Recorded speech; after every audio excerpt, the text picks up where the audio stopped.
Hi there, Dr. Rod from the Therapy Couch here in Klerksdorp. Last week I was privileged to have been asked to speak to volunteers at Sanpark at the rehab centre on last week Friday.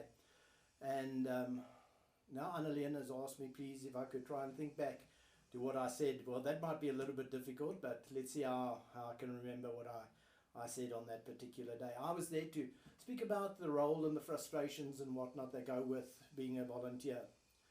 And I think all volunteers do a tremendous amount of work, and they do it effortlessly and they do it well.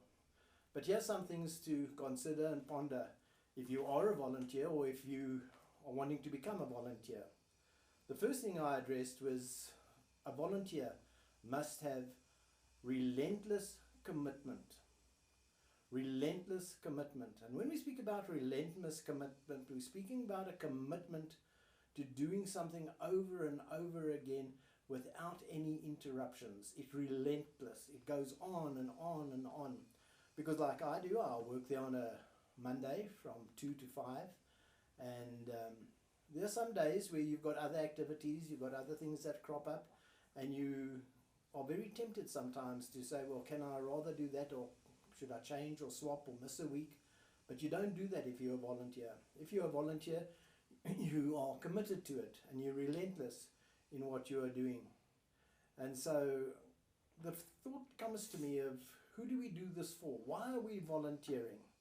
And I think we'd all agree as volunteers that we volunteer our services because there's a higher force that we are doing it for. We don't do it for ourselves. There's no pay involved. We all work, we all have activities, but we still do it.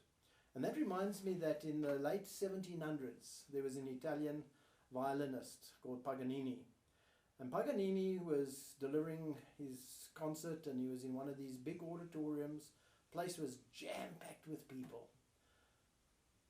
And he picked up his violin and he started to play. And when he had finished, there wasn't a hand that wasn't clapping. Everybody was absolutely thrilled with the performance that he had given. But Paganini stood on that stage, unperturbed, totally emotionless. And his eyes wandered around, down the bottom and eventually up into the balcony. And then his eyes fixated on an old man, wearing an old coat. And when the old man stood up and gave a couple of claps, only then did Paganini really beam and smile. And the reason for this is that was Paganini's teacher. That was his master. That was the one who taught him how to play the violin. And he knew that if he had pleased that one, then the world was open to him. And I think it's like that with volunteers.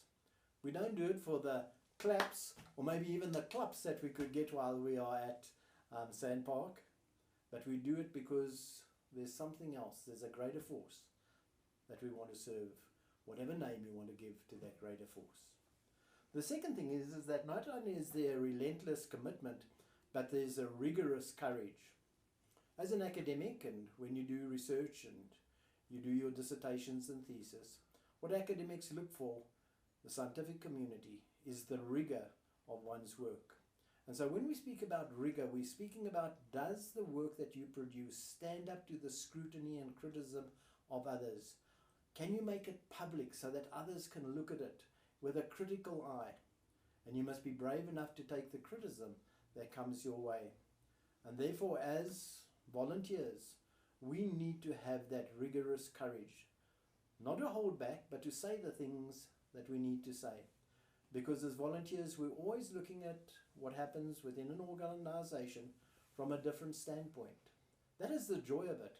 We come in with clean eyes, with fresh eyes, with new eyes, with creative eyes. And we can pass on what we think and know to others. It's not criticism. It is there to help. We want a better place. We want a better organization. More oiled. Running in a better way. And so we have a conscience. And because we've got this conscience says you speak your mind. And I've never found a good volunteer who is not a change agent. Deep down inside a volunteer, there's that power that says, I'm here to serve and to change and to commit to doing something that is worthwhile. It was said of Winston Churchill in the middle of the Second World War, when he spoke at his home school, his alma mater at Harrow. They were having their year-end function and he was asked to speak. And all the crowds had gathered there waiting for the Prime Minister to say something that would be so important in the middle of such a crisis, in the middle of the war.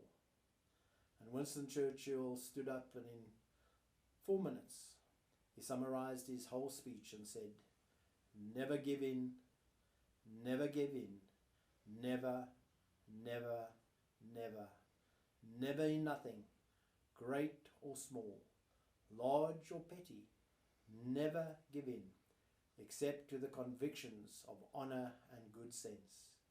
Never yield to force, never yield to the apparent overwhelming might of the enemy. And as volunteers, you'll meet enemies. Don't give in. Never, never, never give in. So we have relentless commitment, we have rigorous courage. We need also to have resolute conviction. It was around about 1956-57 when Festinger discovered that there was a thing called cognitive dissonance. Well, that's what he gave it. That's how we got the name for that theory, cognitive dissonance. And really, cognitive dissonance is when you are out of balance, because there's a part of you that thinks one thing and there's another part that is doing something else, and they're not balanced. You're out of equilibrium. And to bring them back into equilibrium, to bring them back into balance, is the energy that brings about change. It's the energy that motivates. And so really sometimes we have what we know in our head and we know in our heart.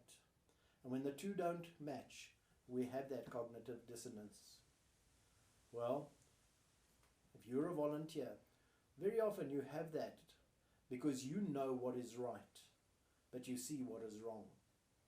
And you can't let things go. In fact, you become like Martin Luther, the great Lutheran theologian, when he nailed his 21 theses onto Wittenberg Castle door. He stood there and said, "Here I stand, I can do no other."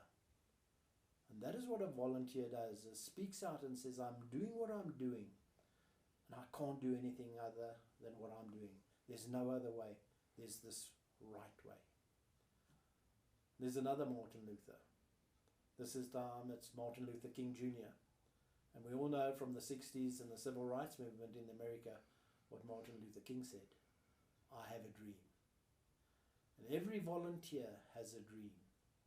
A dream to make the organization that he works for, in terms of his voluntary service, to be the very, very best. To be free from those things that hold it back. I trust that we will find many people who will want to become volunteers of Sanpark. What we have is minds, skills, attitudes, beliefs that we can harness together. And in collaboration, we can make Sanpark the best rehab centre in South Africa. Let's do it. Come and join us. We want Sanpark to be known as the best.